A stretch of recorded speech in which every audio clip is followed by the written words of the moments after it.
El gobierno ecuatoriano oficializó la aplicación de la tasa del 30% a los productos importados desde Colombia, que entrará en vigencia el 1 de febrero. La medida se aplica a toda la mercancía procedente de ese país, excepto derivados de petróleo y energía. También se cobrará el paso del crudo colombiano por el oleoducto ecuatoriano. En respuesta, Colombia aumentó productos ecuatorianos a la lista anunciada de los que cobrará 30% de arancel. Un grupo de agentes federales de ICE intentó ingresar al consulado de Ecuador en Minneapolis, Estados Unidos. La Cancillería confirmó que presentó una nota de protesta por el incidente. Los préstamos hipotecarios del BIES bajan de interés. Ahora se otorgarán a 2.99% y tendrán plazos de hasta 25 años. Los trabajadores que ganen el sueldo básico podrán acceder a ellos. Tras solo 5 días de entrar en funciones, la Comisión Ciudadana de Selección del Fiscal tiene 2 nuevos miembros, porque uno renunció y la Asamblea pidió reemplazar a otro. El último informe de nuestra serie, Ruralidad, el rezago digital, muestra la realidad de Chimborazo, donde el acceso a la tecnología y el Internet es un sueño para muchos escolares. Familiares y amigos de la ex reina de Puerto López, Alina Piguave, marcharon vestidos de blanco pidiendo justicia y mayor apoyo para encontrarla, luego de un mes de su desaparición en el cantón Manabita. España prepara un plan masivo de regularización de 500.000 migrantes que hoy viven y trabajan sin documentos. Conozcan quiénes serán beneficiados. El delantero brasileño Daverson llegó a Quito para reforzar la Liga Deportiva Universitaria, en tanto que César Farías fue presentado oficialmente como entrenador de Barcelona. Las redadas de los agentes federales de ICE continuaron este martes en Minnesota, Estados Unidos. Incluso intentaron ingresar al consulado de Ecuador en Minneapolis. ¿Qué sucedió exactamente? Tenemos, amigos, la información aquí en Televistazo Estelar. Buenas noches y bienvenidos.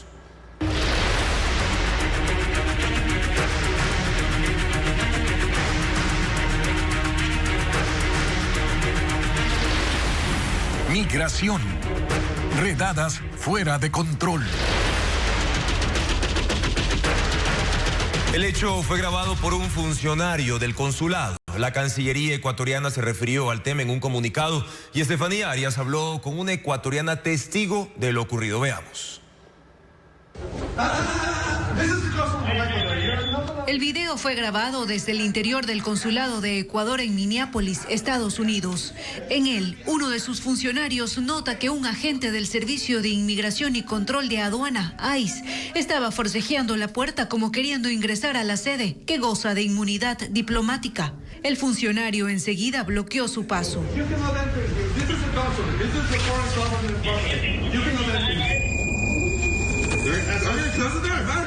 La Cancillería se refirió sobre el tema en un comunicado, confirmando que el hecho ocurrió a las 11 de la mañana y señalando que se garantizó la protección de los ecuatorianos que se encontraban en ese momento en la sede consular. E indicó que la canciller presentó una nota de protesta a la Embajada de los Estados Unidos en el Ecuador para que actos de esta naturaleza no se repitan.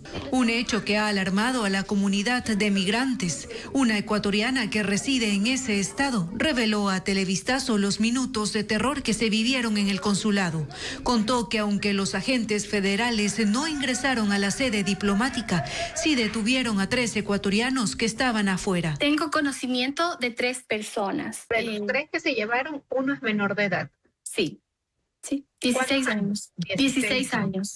Y describió cómo es la zona donde se encuentra el consulado. Toda el área de Columbia Heights, Freedly, Central Avenue, que son donde usted conoce casi todos los supermercados y varios negocios que tienen los ecuatorianos. Es un área donde se mueve mucho el ecuatoriano. Un caso que escala la tensión en el estado de Minnesota, donde la administración de Trump ha desatado implacables redadas migratorias. La Cancillería confirmó que 9.534 ecuatorianos fueron deportados de Estados Unidos en 2025, mientras en lo que va del año ya suman 742. En medio de críticas por el asesinato de un manifestante a favor de los inmigrantes en Minnesota, el presidente de Estados Unidos, Donald Trump, aseguró que quiere una investigación honesta y que él espera verla personalmente. Trump reveló al comandante de la Guardia Fronteriza que lideraba los operativos que los ha manejado en manos de Tom Homan, conocido como el zar de la frontera, y defiende la gestión de la secretaria de Seguridad Nacional, Kristi Noem, de quien dijo no va a renunciar. Habitantes de Minneapolis, en Minnesota, han instalado un memorial en el sitio donde cayó abatido Alex Pretty durante un operativo de ICE. Las protestas contra las redadas se mantienen. Comunidades de migrantes exigen que se conozca la identidad de los oficiales que le dispararon y que la fiscalía presente cargos criminales contra ellos. El presidente Donald Trump ha comenzado por ordenar que el comandante de la Guardia Fronteriza, Gregory Bovino, que estaba al frente de los operativos, se retire de la ciudad y encargó a Tom Homan que asuma el control. Homan acompaña a Trump desde el inicio del gobierno y no es desconocido en este campo. En 2015 recibió la medalla presidencial de manos de Barack Obama por su contribución a la seguridad e intereses de Estados Unidos. Fue su director asociado de la División de Deportaciones y supervisó expulsiones masivas que en ese gobierno fueron 2.700.000. Homan tiene previsto reunirse con autoridades locales de Minneapolis y también del estado de Minnesota, que se oponen a las políticas sobre migración de Donald Trump. Sobre la muerte de Pretty, Trump dijo hoy que fue un evento desafortunado, que no debía tener un arma. Ahora espera una investigación. Estamos llevando a cabo una gran investigación. Voy a supervisarla, dijo. Quiero una investigación honesta. Tengo que verlo con mis propios ojos.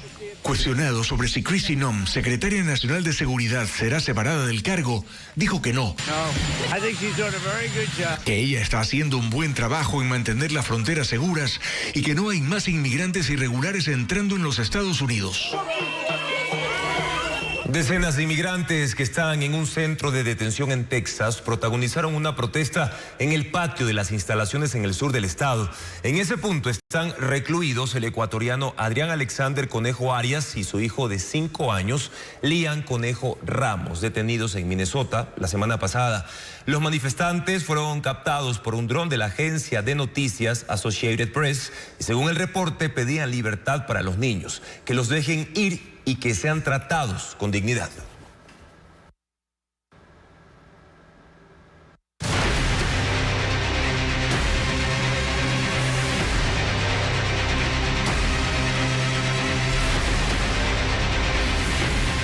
Ecuador, Colombia, guerra comercial.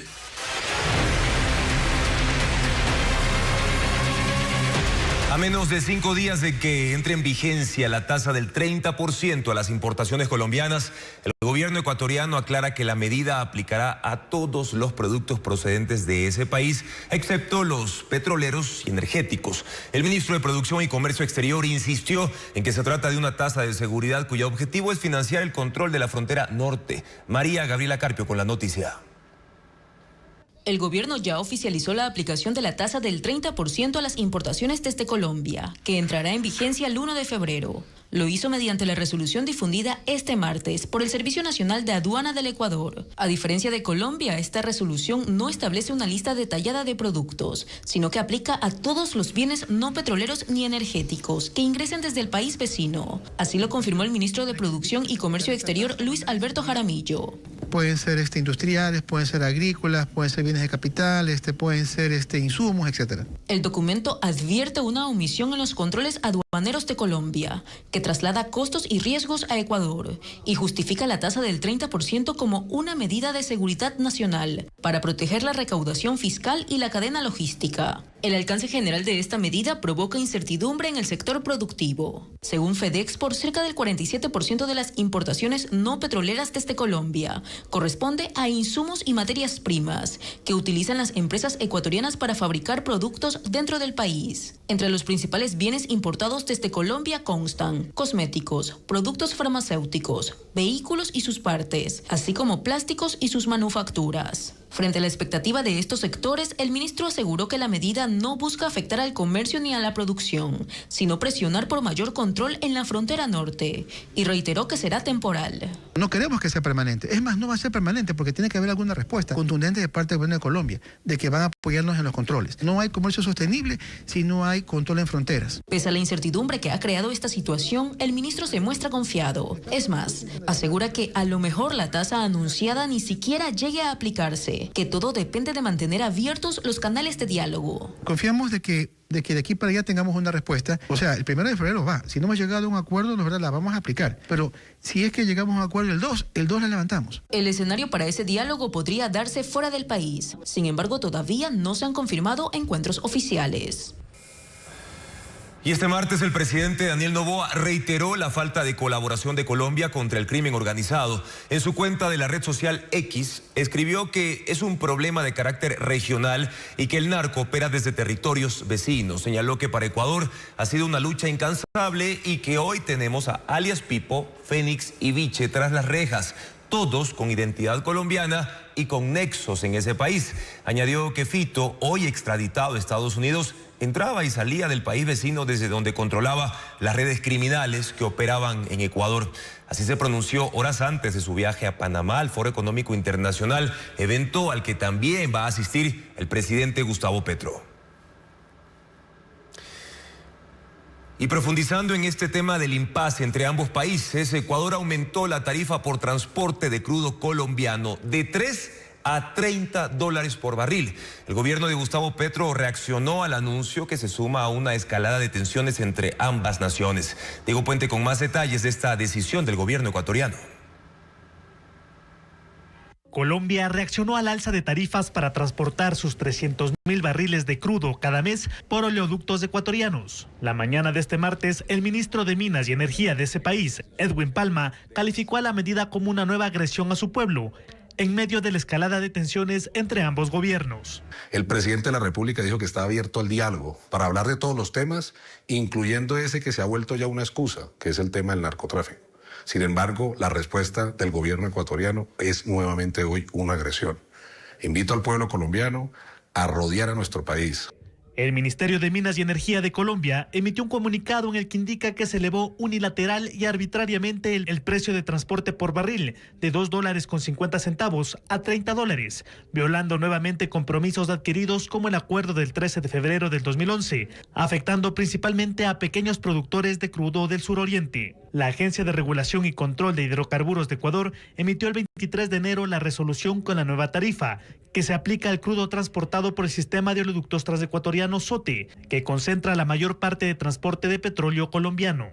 Según Ecuador, la tarifa anterior era de $3, por lo que el país recibía cerca de $1 millón mensuales por el servicio prestado por el SOTE, mientras que desde el 23 de enero, cuando entró en vigencia la nueva tarifa, la recaudación mensual ascendería a $9 millones, es decir, un incremento del 900%. Televistazo preguntó al Ministerio de Minas y Energía de Colombia si mantendrá el uso del oleoducto transecuatoriano o buscará una alternativa más económica, pero todavía no hay una respuesta. La imposición de una nueva tarifa se produce en el marco de una escalada de tensiones entre ambos gobiernos en medio de una guerra comercial que inició con la decisión ecuatoriana de imponer una tasa de seguridad del 30% a todo producto colombiano. Y la estrategia integral para la seguridad estatal contempla el incremento de vigilancia y control del espacio aéreo fronterizo, una tarea pendiente del gobierno que anunció la adquisición de un sistema radar tridimensional. Paul Romero lo explica en el siguiente reportaje. En el plan de inversión anunciado por el gobierno para enfrentar la inseguridad, consta la adquisición de un radar tridimensional para el control de las fronteras. Es una tarea pendiente, parte de la estrategia integral para la seguridad y la paz diseñada por las Fuerzas Armadas desde 2023. Para una cobertura total de vigilancia y control del espacio aéreo en las fronteras, se han determinado cerros en los lugares estratégicos. Así, las 3 provincias de la frontera norte que limitan con Colombia desde Mirlo para la costa de Esmeraldas y Cóndor, Carchi y Sucumbíos. La ruta del Pacífico desde San Isidro, Montecristi, Halcón, Colibrí, que abarca Manabí, Guayas, Santa Elena y El Oro. el oriente, la frontera con Perú, desde Papagayo y San Juan Bosco. El plan y la estrategia existe, pero falta su implementación total. Por ejemplo, el contrato de adquisición del radar para Montecristi y San Isidro, comprado en 2023 por $24.3 millones a la empresa Indra de España, está suspendido desde febrero del año pasado por falta de vías e infraestructura para su instalación. El radar para la detección de narcoavionetas permanece embodegado en Madrid. Sin embargo, según la FAE, el espacio aéreo está protegido con radares móviles, patrullajes aéreos con aviones Super Tucano, operaciones de alarma y control e intercambio de información en tiempo real con Estados Unidos, país que colaboró para la repotenciación de un radar que se instaló en el primer semestre de 2025 para mejorar el control en la frontera norte.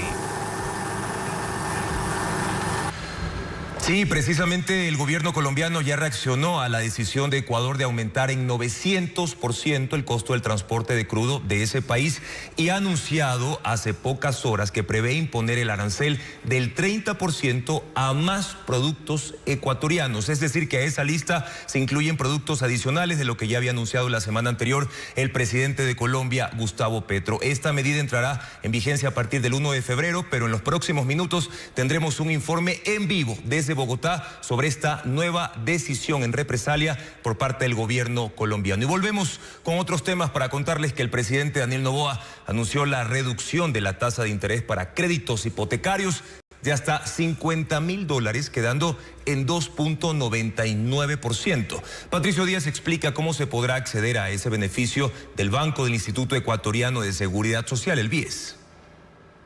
Más bajo.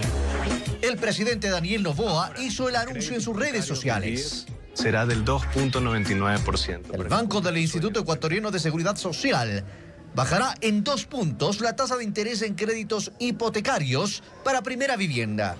Pasa del 4.99% al 2.99% hasta 25 años plazo. ¿Cuáles son las condiciones para recibir este beneficio?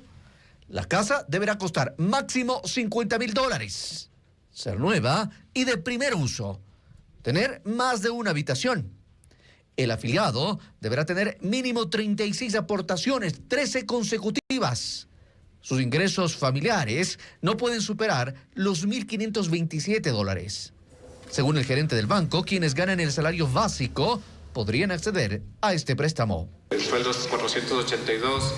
Dependiendo si es que el cliente y el afiliado tenga obligaciones, el saldo que le queda de sus obligaciones o restado eso, se evalúa la capacidad de pago y le genera a usted el monto máximo del cual usted se puede endeudar. La precalificación puede hacerse en línea y el BIES puede entregar un financiamiento del 100%. De acuerdo al gerente de la entidad, esto impulsará también al sector de la construcción.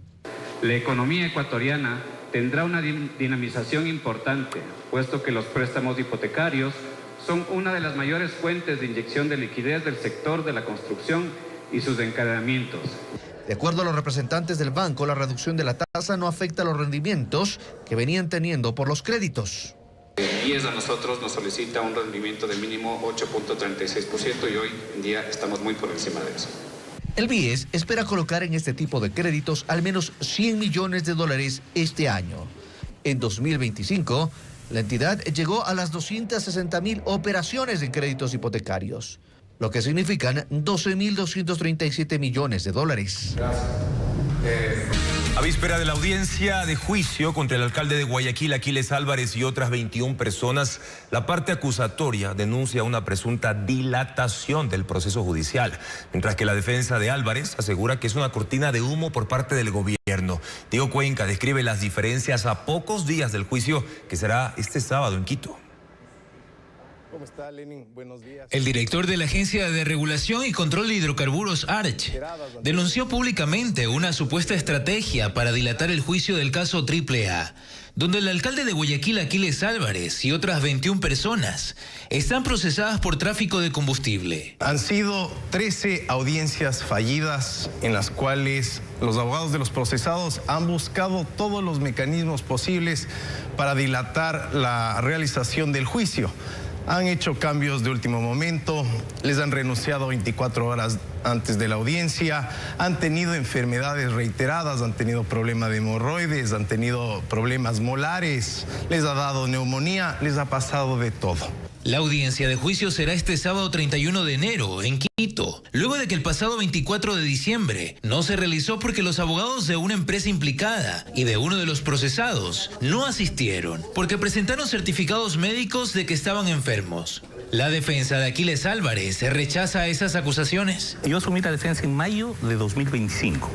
Desde entonces no hemos pedido un solo pedido de diferimiento de postergación de audiencias. Todo lo contrario, hemos acudido puntualmente, como lo hicimos el 24 de diciembre a las 14:30 que nos convocaron, estuvimos ahí. El director de la ARCH asegura que como medida de respaldo estarán disponibles defensores públicos para que el juicio no se detenga. Han designado a 4 defensores para que estén presentes en la sala de juicios el 31 de enero y se les ha entregado el expediente judicial. Por su parte, el alcalde de Guayaquil en redes sociales arremetió contra el titular de la ARCH, que es la parte acusatoria en el proceso penal. Su abogado, Ramiro García, agregó: porque se trata de utilizar a este caso como una cortina de humo respecto de los casos de corrupción cada vez más frecuentes del gobierno, pero sobre todo por el escándalo en la justicia, al haberse revelado que quien preside el Consejo de la Judicatura es un operador del narcotráfico. La Agencia de Regulación y Control de Hidrocarburos sostiene que cuenta con 185 elementos probatorios, entre ellos testimonios y documentos, para continuar con el juzgamiento. A las 6 de la tarde, el alcalde de Guayaquil difundió en sus redes sociales un mensaje a la nación en el que asegura que el proceso judicial en su contra es parte de la agenda de un gobierno que, a su juicio, ha fracasado sobre todo en temas como el combate a la criminalidad y a las mafias. Escuchemos un extracto de su reciente mensaje. El país necesita urgentemente unidad. Es el momento de que la ciudadanía reflexione sobre si perseguirme por hacer obras que el gobierno no hace, va a cambiar la inseguridad y los secuestros, el desempleo o la crisis hospitalaria. Yo no puedo rendirme, soy hijo de una ciudad que nunca le tuvo miedo a piratas ni a degenerados de baja ralea. Lejos de callarme, a mi retorno a Guayaquil, visitaré las principales embajadas para exponerles con documentos la verdad sobre el narcotráfico y los puertos, sobre el crimen organizado y el poder judicial, sobre la mafia y el poder político en el Ecuador. No, señor Noboa, aquí nadie se va a poner de rodillas ante usted. Es obvio que usted no sabe lo que está ocurriendo en el país porque no vive en el Ecuador. En apenas una hora, el agua anegó calles y paralizó vías clave en el centro y norte de Cuenca. Incluso un mercado resultó afectado por la acumulación de agua. La lluvia también provocó un deslizamiento en la carretera Cuenca-Molleturo. Una hora de lluvia intensa bastó para que varias zonas del norte y centro de Cuenca se inundaran. Al señor con esa escoba grande, di que ayude. El mercado 10 de agosto, en pleno centro de la ciudad, fue uno de los puntos más golpeados por el aguacero. El agua ingresó a la primera planta y obligó a los comerciantes a actuar de inmediato. Con escobas y recipientes, evacuaron el agua acumulada para evitar daños en sus productos. La emergencia también se extendió a sectores del norte como Pacha, Bellavista y Miraflores, donde calles y avenidas quedaron anegadas. En la zona del Mall del Río, la autopista Cuenca-Azogues se inundó, tanto en el tramo cercano al centro comercial como a la altura del Hospital del Río. Otro de los puntos críticos fue la Avenida de las Américas, en el sector Miraflores, donde el agua impidió la circulación normal de los vehículos. Llamar a nuestra comunidad para que en la parte de la prevención limpien las cunetas, limpien las bajantes. Las lluvias también causaron un deslizamiento en el kilómetro 69 de la vía Cuenca-Molleturo. Rocas y lodo bloquearon la carretera e interrumpieron el tránsito por al menos 5 horas. Durante la madrugada de este martes se realizaron trabajos de limpieza y se habilitó un solo carril para vehículos livianos. A un costado de la vía permanecen 2 rocas de gran tamaño. Según el Ministerio de Infraestructura y Transporte, estas deberán ser perforadas para poder retirarlas de forma segura. Y ahora, más información porque los vehículos afectados por recibir gasolina mezclada con agua en una estación de Daule, en Guayas, serán reparados por la estación de combustible implicada, pero ¿Cuáles son los daños que soporta un carro cuando se contamina el sistema de almacenamiento de gasolina o diésel? Diego Cuenca conversó con un especialista automotriz quien describe las consecuencias, pero también los costos.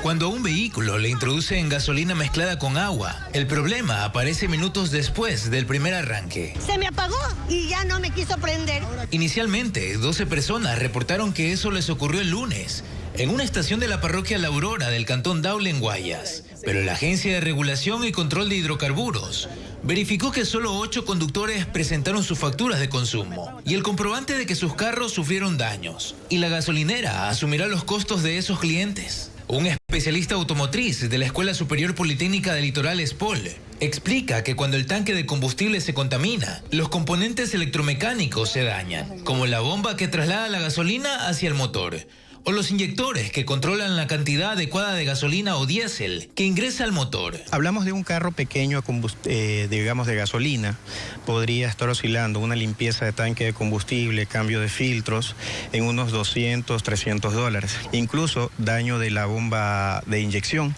que puede oscilar un costo entre $1.500 y $4.000, dependiendo de la marca y modelo. La Agencia de Regulación y Control de Hidrocarburos explica que no es la primera vez que una gasolinera despacha combustible mezclado con agua, pues el año pasado 3 estaciones fueron clausuradas por esa infracción. En lo que va de ese 2026, esa institución del Estado ha realizado 425 inspecciones en las gasolineras del país. Seguimos informando. La rápida liberación de delincuentes que son detenidos pese a las pruebas contundentes preocupa al gobierno y también a la Policía Nacional. El ministro del Interior, John Reinberg, mostró su indignación tras la excarcelación del presunto delincuente que asaltó a un youtuber coreano en Quito y cuyo video de este crimen se hizo viral en las redes sociales. Diego Puente con los detalles. El sospechoso de robar el celular del youtuber coreano Sang-Yok Lee en el centro de Quito salió en libertad a las pocas horas de su detención. Lo confirmó el ministro del Interior, John Reinberg. Ya había sido detenido en ocasiones anteriores y esta vez fue liberado por el juez Cueva Astudillo Roberto Carlos, de quien sí pudo dar nombres y apellidos.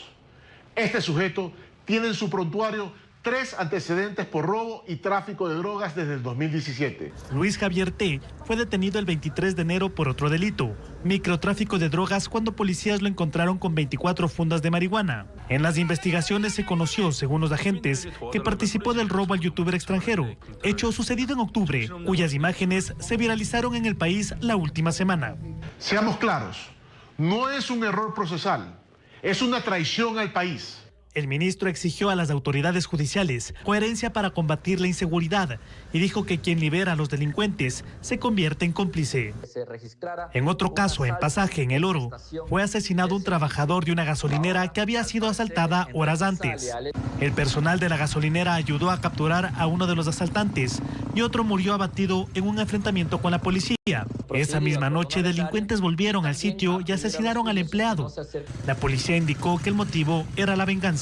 Este mes, el jefe del distrito de Manta cuestionó la liberación de sospechosos vinculados a hechos violentos en esa ciudad. Un ciudadano de nacionalidad venezolana que ya hace pocos meses atrás también fue aprehendido por tenencia de armas y otra vez está nuevamente en circulación tratando de atentar contra la vida de los ciudadanos. Los policías dicen que los jueces no emiten las boletas y que los detenidos recuperan la libertad en días o incluso horas.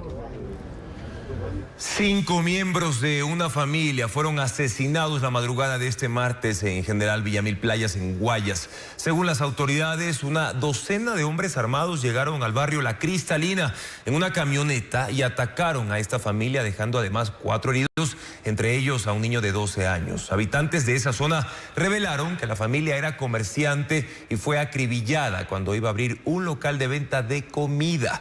Tras allanamientos, la policía encontró un vehículo que habría sido utilizado para este ataque.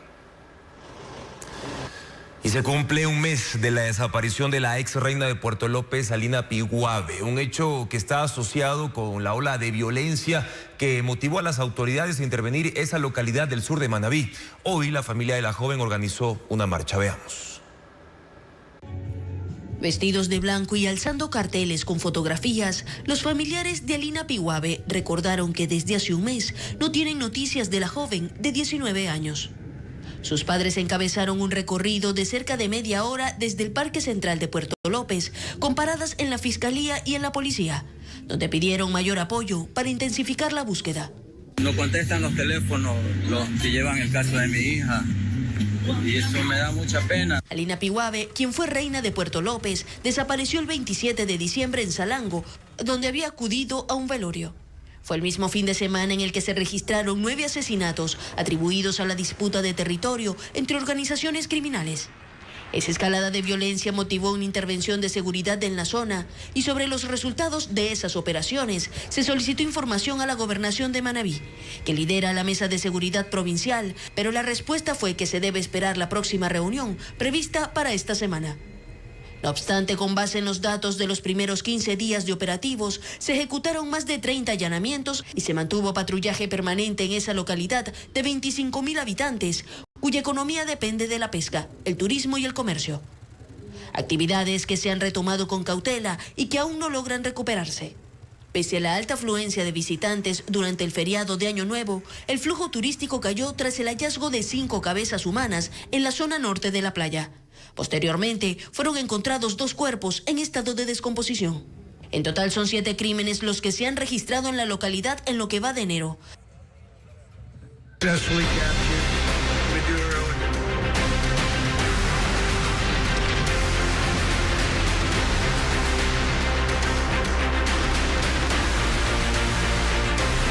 Mundo llega gracias a Kia, movement that inspires. España anunció plan de regularización extraordinaria para migrantes que estén en ese país desde antes del 31 de diciembre de 2025. Deben cumplir algunos requisitos para obtener permiso de residencia y de trabajo, pero esto no implica que tendrán automáticamente la nacionalidad española. Antes de comenzar, España se prepara para un plan masivo de regularización de migrantes que sacará de la sombra a 500.000 personas que hoy viven y trabajan sin documentos ni derechos legales. Con este proyecto podrán beneficiarse personas que antes del 31 de diciembre de 2025 hubieran solicitado protección internacional o llevaran al menos 5 meses en España. No deben tener antecedentes penales, recibirán residencia con permiso de trabajo y permitirá una regularización simultánea de hijos menores que estén en España. Llevamos toda la legislatura trabajando para encontrar terrenos comunes que mejoren la vida de la gente. Es lo que hacemos cuando damos oportunidad. El acuerdo fue negociado entre el gobernante Partido Socialista Obrero Español y el Partido Podemos. Según el Ejecutivo, se trata de proteger con plenos derechos laborales a quienes durante meses o incluso años han estado presentes en sectores clave como agricultura, hostelería, cuidados de salud y construcción, sosteniendo parte de la economía española sin un contrato. Al regularizar su situación, se les protege de explotación laboral, además de sumar sus aportaciones a la seguridad social. Las solicitudes para acogerse a esta regularización se podrán presentar desde abril hasta junio. Nasri Asfura asumió esta mañana la presidencia de Honduras. El líder conservador del Partido Nacional tiene 66 años y su posesión se realizó en el Parlamento de Tegucigalpa. Asfura juramentó en una sencilla ceremonia luego de un controvertido proceso de elecciones marcado por la tardanza en dar los resultados y denuncias de fraude que hizo la hasta hoy mandataria Xiomara Castro. Asfura ha recibido el respaldo del presidente de Estados Unidos para una gestión que tiene como bases la lucha contra la pobreza y el desempleo. La masa de aire helado que provocó una de las mayores tormentas de invierno en Estados Unidos se desplaza hacia el noreste, por lo que estados como Maine esperan más nieve. Los reportes más recientes indican que unas 30 personas han muerto desde el fin de semana en eventos relacionados con este fenómeno. Así también ha habido rescates milagrosos. Desde Canadá hasta el sur de Estados Unidos, las alteraciones climáticas llegadas desde el Polo Norte dejaron situaciones extremas, calificadas por los meteorólogos como las peores en décadas. Poco a poco las ciudades empiezan a retomar su ritmo, aunque con limitaciones, sobre todo en el tránsito. El frío aún es extremo, con mínimas de 22 grados bajo cero en Fargo, Dakota del Norte, menos 17 grados en Chicago, Illinois, y menos 11 en Nueva York. 670.000 hogares siguen sin energía eléctrica. El número de víctimas fatales asociadas a la tormenta es de 30, tanto por accidentes como por hipotermia. Pero así también hay rescates milagrosos. Un niño de 11 años fue sacado de abajo de la nieve por una brigada de emergencias en Washington, y un hombre logró sacar a su hijo de un lago semicongelado en Nueva York. El Servicio Nacional de Meteorología indica que las precipitaciones de nieve y lluvia helada se retirarán poco a poco hacia el noreste de Estados Unidos, por lo que en Maine, por ejemplo, tendrán condiciones extremas hasta la próxima semana, mientras que algunos aeropuertos han comenzado a reanudar sus operaciones. Y la tormenta de nieve que azota a Estados Unidos también repercute en nuestro país. Hoy se mejoró la conexión aérea entre Ecuador y Nueva York luego de las cancelaciones de ayer. Los vuelos entre Quito y la ciudad estadounidense están operando. Mientras, en Guayaquil solo hay una cancelación, como lo informa Luis Alfredo Zúñiga. El aeropuerto Mariscal Sucre de Quito tiene una frecuencia diaria con Nueva York, con un vuelo de ida y otro de retorno, operados por la aerolínea Avianca. Ambos están operativos este martes. Las condiciones climáticas en Estados Unidos están mejorando y los vuelos que se habían cancelado el lunes se reactivaron a última hora. La previsión es que a partir de este martes se mantenga la normalidad. Sí, es lo que se esperaría, que a partir de hoy todo sea normal, hasta que no exista algún otro tipo de alerta respecto a condiciones meteorológicas adversas. La aerolínea ha tomado todos los recaudos para que los pasajeros puedan cumplir finalmente sus itinerarios. En Guayaquil también ha mejorado la conexión. El lunes hubo 5 cancelaciones. Este martes, los 4 vuelos que salen desde Guayaquil a Nueva York se mantienen activos, de las aerolíneas JetBlue, LATAM y Avianca. De hecho, uno ya despegó en la mañana. Está previsto que otros 4 vuelos arriben desde Nueva York al aeropuerto José Joaquín de Olmedo, y de esos, solo uno se canceló, el de las 7:20 de la mañana de la TAM. La aerolínea aseguró a Televistazo que se está haciendo el seguimiento a los pasajeros afectados. JetBlue comunicó este martes que no se aplicarán cargos por cambios o cancelaciones a clientes que viajen en vuelos con destino a Nueva York y otras ciudades hasta este martes 27 de enero. En tanto que Avianca señaló que activó la exoneración para flexibilizar reservas de pasajeros entre el 27 al 30 de enero en vuelos desde y hacia Nueva York. De momento, todos los vuelos programados para el miércoles, tanto en Quito como en Guayaquil, están operativos. Incendios forestales causan estragos en el sur de la Argentina. Más de 35.000 hectáreas de vegetación han sido ya consumidas por las llamas en la provincia de Chubut, en la Patagonia. Los focos iniciaron hace 2 semanas, pero este martes se reavivaron, poniendo en riesgo a varias comunidades. 500 bomberos luchan por contenerlos y ordenaron la evacuación de unos 5.000 turistas y residentes de las zonas de peligro. Por ahora no se reportan víctimas, pero sí daños en viviendas, granjas y también terrenos agrícolas.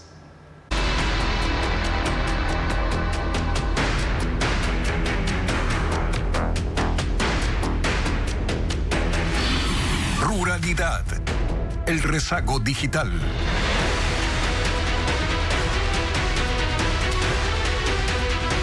Seguimos abordando la difícil realidad educativa de las zonas agrícolas de Ecuador. En Chimborazo, escuelas rurales no cuentan con internet ni computadoras. Incluso los docentes cumplen también tareas administrativas, pero sin herramientas, mientras que los niños desconocen la tecnología. Carla Delgado nos muestra la situación en ese territorio.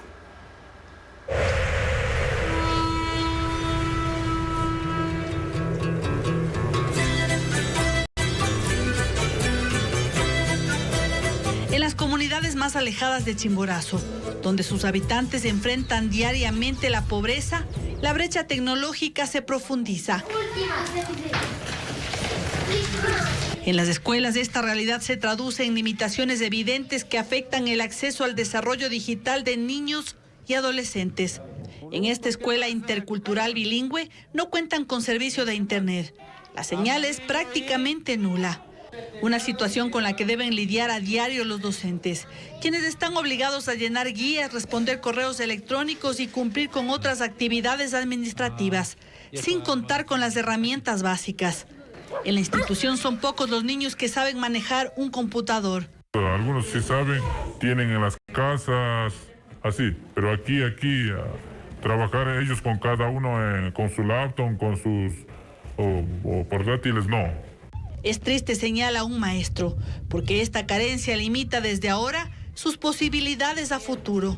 El aprendizaje, usted sabe, es cada vez más técnico y también es pedagógico, pero evoluciona el sistema de esto con eso para poder avanzar. En otras escuelas de la provincia se repiten las mismas historias, planteles sin acceso a internet y otros que pese a contar con antenas no tienen computadoras.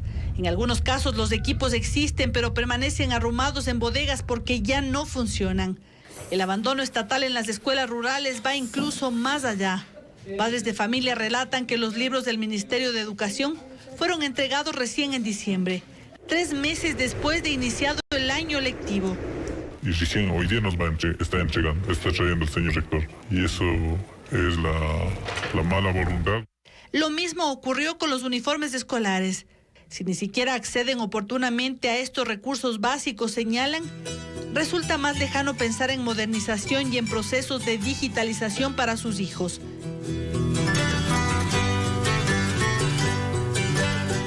El principal espacio ferial de Napo sigue fuera de servicio, no por falta de eventos ni de productores, sino por la presencia de más de 140 excavadoras incautadas que ocupan los terrenos del Centro de Exposiciones de Tena desde el año 2022.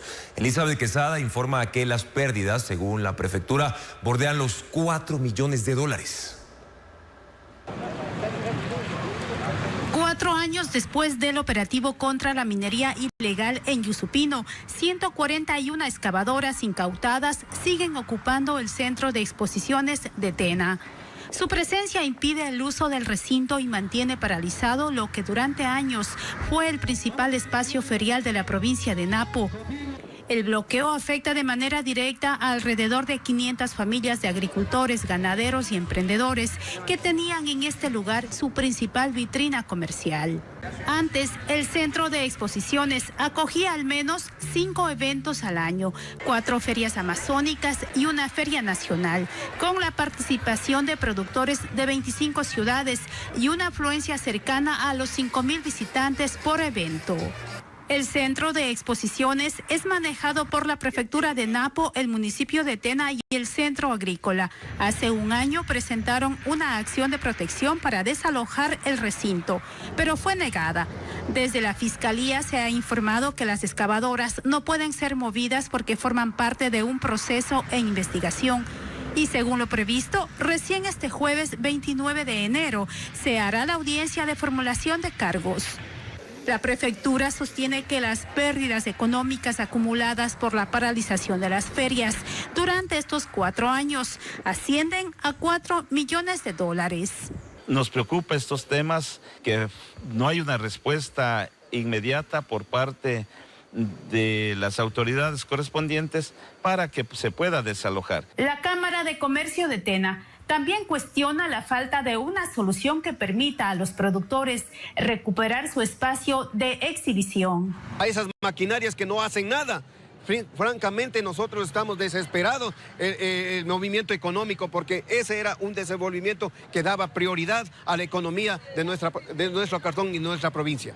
Por ahora, las ferias se realizan en otros espacios de la ciudad que carecen de la infraestructura del Centro de Exposiciones. Esto obliga a realizar adecuaciones como limpieza y rellenos de suelo, habilitación de áreas y parqueaderos, lo que incrementa los costos y reduce la afluencia de público. Y mientras tanto, del pago del garaje de las máquinas incautadas, nadie se hace cargo. El refinanciamiento de la deuda externa que acaba de hacer Ecuador se traduce en mayor liquidez para las arcas fiscales, aunque aún queda pendiente una pregunta clave. Por ejemplo, ¿para qué será utilizada esa liquidez? Porque así como podría ser destinada para inversión social necesaria, por supuesto, también podría diluirse en gasto corriente. La explicación con María Cecilia Largacha. Los términos pueden sonar lejanos para muchos, eso de recomprar deudas, emitir bonos, acudir a los mercados internacionales, pero al final de lo que se trata es de renegociar las deudas, como si una familia tuviera un préstamo con un banco, pero no le alcanzara el dinero para pagar. De tal manera que me acerco a la institución financiera y le digo, mira, en lugar de pagarte a un año, ¿qué te parece si lo diferimos, hacemos que esa deuda se alargue en el tiempo y por lo tanto entiendo que me vas a tener que cobrar una tasa de interés tal vez diferente? Entonces, lo que está haciendo en este caso el gobierno ecuatoriano es aumentar el plazo de pago de tal manera que la presión sobre las finanzas públicas disminuya. Así que, obviamente, si lo que se destina a pagar las deudas es menor, queda más dinero en las arcas fiscales o en la cuenta corriente, para seguir con el ejemplo de una familia. Y ahí viene la segunda parte. ¿Qué se hace con ese dinero que antes se destinaba al pago y ahora está disponible para otros gastos? Al final hay que resolver el problema de fondo. Y el problema de fondo es que seguiremos yendo hasta el final de los tiempos, hasta que el infierno se enfríe, al mercado internacional a buscar recursos, si no corregimos el hecho de que el sector público siempre está gastando más dinero del que ingresa.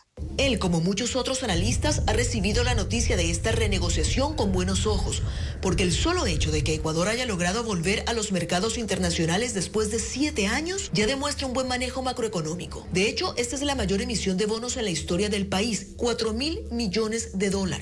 En pocas palabras, un bono es un documento que genera un país para ofrecerlo a inversionistas internacionales. Por ejemplo, si un bono se emite por $100.000 a 10 años con un 5% de interés, el inversionista que lo compre recibirá anualmente $5.000 por su inversión y al final de los 10 años el país le regresará el dinero, es decir, los 100.000 iniciales. Al final, entre capital e intereses, ese documento habrá entregado $150.000 al comprador. Obviamente, como cualquier documento, el inversionista también puede vender o canjear ese bono. Lo que estamos es sustituyendo una deuda por otra. Un alivio fiscal inmediato. Ecuador tiene ahora más liquidez, pero así también más deuda.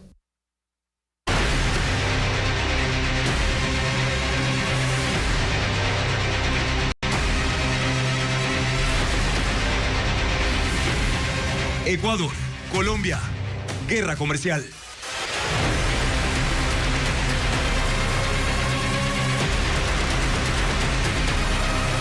Colombia prevé imponer el arancel del 30% a más productos ecuatorianos. Esta medida se dio a conocer tras la decisión de Ecuador de incrementar en 900% la tarifa por el transporte de crudo colombiano mediante el oleoducto transecuatoriano, el SOTE.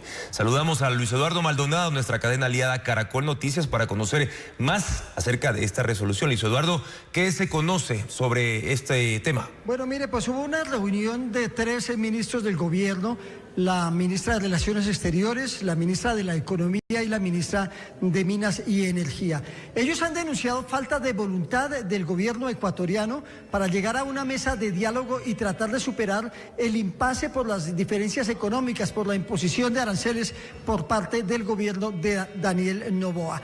La ministra de Comercio ha anunciado que tiene listo un decreto con la imposición de nuevos impuestos para más productos que llegan de la República de Ecuador.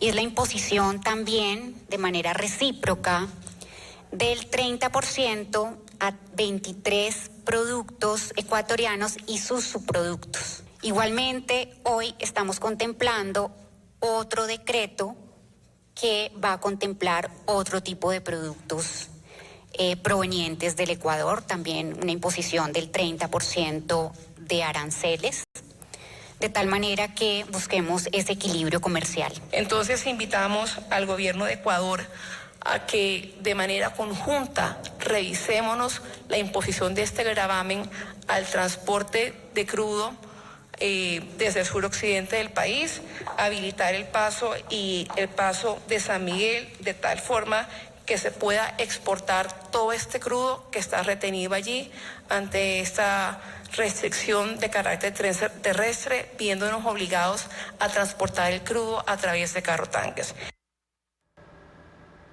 Ahora, la razón por la que el presidente ecuatoriano decidió aplicar el arancel a las importaciones de Colombia es porque a su criterio ese país ha descuidado su frontera con Ecuador. Sin embargo, hoy la canciller colombiana desmintió ese argumento.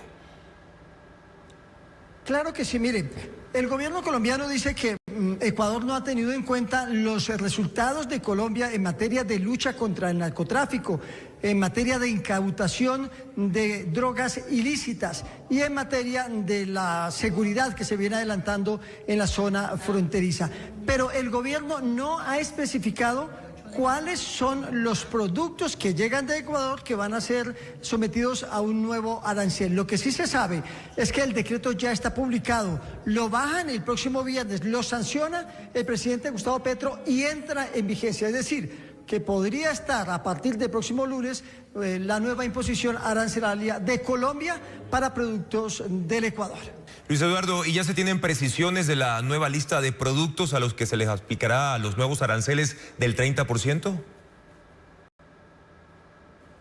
No hay lista pública, hay una lista privada que está manejando la ministra de Comercio, la canciller colombiana, el ministro de Minas y por supuesto el presidente Gustavo Petro.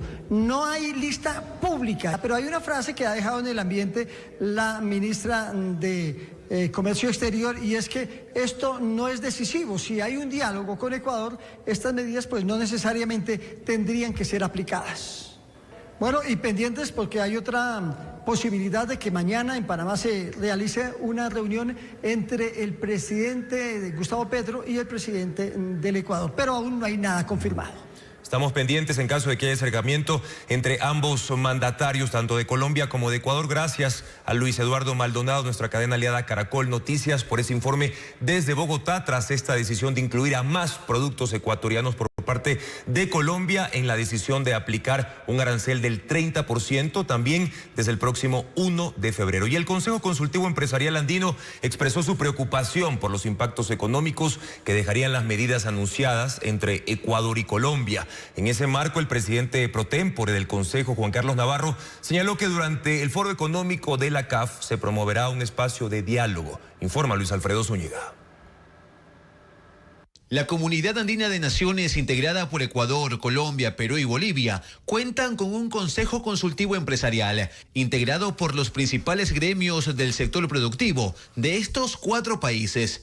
Ellos se reunieron este lunes y en un comunicado expresaron su preocupación por las medidas arancelarias anunciadas entre los gobiernos de Ecuador y Colombia, así como sus posibles impactos adversos en el comercio bilateral, mercados locales y actores productivos de ambos países. Recalcaron la importancia del comercio intrarregional y afirmaron que la interrupción de esos flujos impacta directamente en la producción, el empleo y los ingresos de sectores productivos y consumidores. Además, señalaron que fomenta el comercio ilícito, las economías criminales y la inseguridad ciudadana. Juan Carlos Navarro, quien preside la Cámara de Industrias de Guayaquil y el Comité Empresarial Ecuatoriano, es el presidente pro tempore del Consejo Consultivo Empresarial Andino. Él hizo eco del comunicado, solicitando al secretario general de la Comunidad Andina, Gonzalo Gutiérrez, facilitar nuevos espacios de diálogo que conduzcan a soluciones entre Ecuador y Colombia. Además, vía mensaje aseguró a Ecuavisa que desde el Comité Empresarial Ecuatoriano se ha solicitado una reunión con el secretario general de la Comunidad Andina junto a los principales gremios de la región para abrir un diálogo técnico sobre las alternativas frente a esta situación. Y precisamente el presidente Daniel Noboa ya llegó al final de la tarde a Panamá, en donde participará del Foro Económico Internacional de América Latina y el Caribe 2026. El mandatario adelantó su llegada a la capital panameña porque tenía previsto su arribo para la noche. No dio declaraciones y su agenda oficial empezará este miércoles. El evento comenzó con el festival CAF, Voces de la Región, en el que se destacó la cultura como un motor esencial para el desarrollo económico, social y sostenible. Así se abrió el telón del Foro Económico, que desde mañana reunirá más de 2.500 líderes políticos, económicos y académicos de todo el mundo y contará con la participación confirmada de 7 jefes de Estado de Brasil, Bolivia, Colombia, Guatemala, Ecuador, Jamaica y Chile también. En una operación militar en el río Putumayo, en la provincia de Sucumbíos, el ejército interceptó una embarcación con más de 10.000 galones de combustible de contrabando. Según informes oficiales, el hidrocarburo es demandado por grupos narcotraficantes colombianos para el procesamiento de droga. Paul Romero con el informe. Son imágenes del momento en que patrullas del ejército interceptan una embarcación tipo barcaza cuando intentaba escapar por el río Putumayo que divide a Ecuador y Colombia entre la provincia de Sucumbíos y el departamento de Putumayo. La operación fluvial se realizó en el sector de Puerto El Carmen, en territorio ecuatoriano, después de que la tripulación de la barcaza pretendió evadir el control militar y abordaje de la embarcación de cerca de 50 metros de largo y 8 de ancho. La capacidad de carga se refleja en la cantidad de combustible de contrabando que transportaba por el río en 33 contenedores de 275 galones cada uno, otros 26 tanques de 55 galones. En total se decomisaron 10.505 galones de combustible. Una persona de nacionalidad colombiana fue detenida. Este tipo de combustible presumiblemente sería utilizado como precursor químico por organizaciones delictivas organizadas. El material decomisado tendría un valor aproximado en el mercado ilegal de $200.000 americanos. La embarcación y los derivados de hidrocarburos se decomisaron y están en cadena de custodia para la investigación fiscal. Según informes de inteligencia militar, en ese sector de la frontera norte operan las disidencias de las FARC, Comandos de la Frontera, Frente Carolina Ramírez, Frente Raúl Reyes, vinculados al narcotráfico, minería ilegal, entre otros delitos. El Consejo de Participación reorganiza la comisión de selección que desarrollará el concurso para fiscal general a días de su posesión. Los comisionados sesionarán este miércoles por primera vez para elegir a sus autoridades. Apenas 5 días después de haber sido conformada, la Comisión Ciudadana de Selección del concurso de fiscal general enfrenta un primer cambio.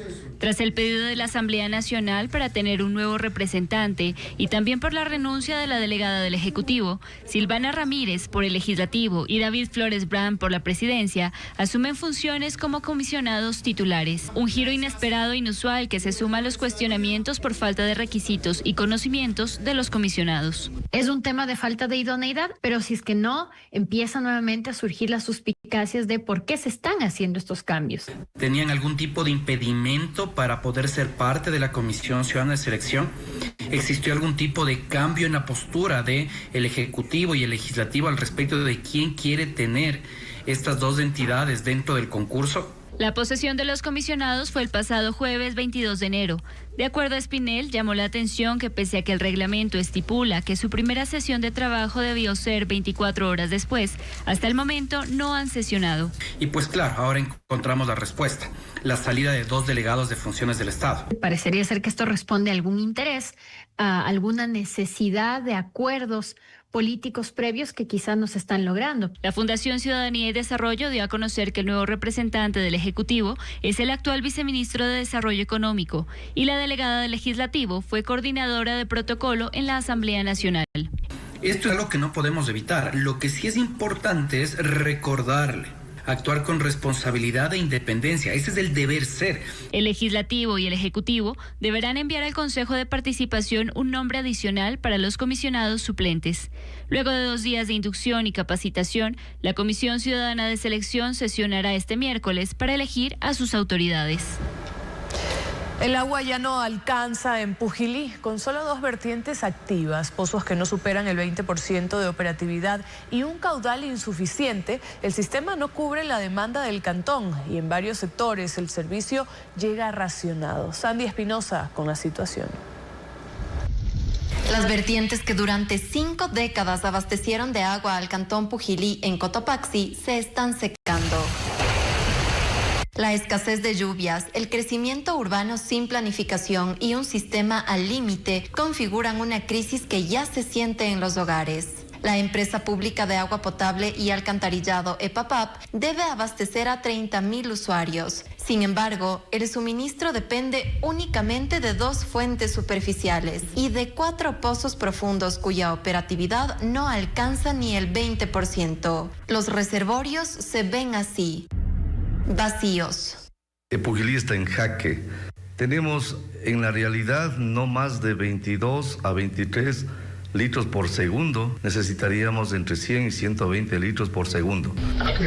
Este déficit limita el servicio en al menos 7 barrios. En estos sectores el agua llega apenas durante 10 horas al día y con baja presión. La situación es es aún más crítica en barrios como San Sebastián, San Juan y 3 de Mayo, ubicados en zonas altas. Allí el agua no fluye durante jornadas completas. Sus habitantes dependen del abastecimiento del cuerpo de bomberos y cuando no alcanza, deben comprarla. Aquí también funcionan un centro de salud tipo A y 2 unidades educativas, que ahora recolectan agua en cisternas para poder mantenerse operativas. No tener agua ni donde, como puedo decir, ni para lavar la ropa, ni para la comida. Unos tachos para así abastecer solamente un día o 2 días nomás. Cada tacho nos vende a $1, $2 del tanquero. A este escenario se suman las conexiones clandestinas. Como medida inmediata, EPAPAP suspendió la entrega de permisos a 60 urbanizaciones, algunas ya construidas, mientras la demanda supera con creces la capacidad del sistema y la escasez marca la rutina de Pujilí. Seguimos informando, amigos. Les recordamos que estamos en vivo también por ecuavisa.com y nuestra app Ecuavisa Play. Les contamos ahora que falleció el primer baterista de la icónica banda Tranzas, la noticia que conmovió al panorama musical ecuatoriano. Mientras en el ámbito internacional inició la Semana de la Moda de París, que dictará las tendencias de la temporada. Que no vas a encontrar nunca. Jorge Ponce, primer baterista de Tranzas, falleció a los 55 años. Formó parte de la agrupación guayaquileña desde finales de los años 80 hasta 1992, cuando finalizó su etapa en la banda. Durante ese periodo se popularizaron temas como Plástica. La Semana de la Moda en París continúa. En esta jornada destacó la presentación de la colección Primavera-Verano de Chanel, en la que predominó la estética masculina, con estampados, vuelos, conjuntos midi y vestidos rectos. Otras casas de moda presentarán sus tendencias hasta el 29 de enero. Luis Fonsi y Feid se unen por primera vez en el sencillo Cambiaré, que se posiciona como tendencia musical en YouTube. La canción fusiona merengue, salsa y reggaetón. El videoclip fue grabado en la calle San Sebastián en el viejo San Juan, Puerto Rico. Papaya Dada y la Máquina Camaleón presentan una nueva versión del tema Motora, una mezcla de indie psicodélico con cumbia. El sencillo original fue lanzado en 2017 y forma parte del álbum Amarilla de la Máquina Camaleón. Deportes, hablemos ahora de literatura porque la activista y abogada guayaquileña Anunciata Valdés presentó este martes su nuevo libro titulado La audacia de los sueños en el Museo Arqueológico y de Arte Contemporáneo en Guayaquil, el MAC. La obra combina vivencias personales con análisis jurídico y elementos de memoria histórica, planteando una reflexión sobre la equidad y los derechos humanos. También recoge el testimonio de 30 personas que marcaron su vida, entre familiares, educadores y activistas por los derechos de las mujeres. La obra de Anunciata Valdés ya está disponible en librerías a un valor de $15. Y en el mundo del cine se anunciaron ya los nominados a los premios BAFTA, los prestigiosos galardones de la Academia Británica de Cine, considerados la antesala de los premios Oscar. La ceremonia, que será el 22 de febrero, definirá tendencias en la temporada de galas.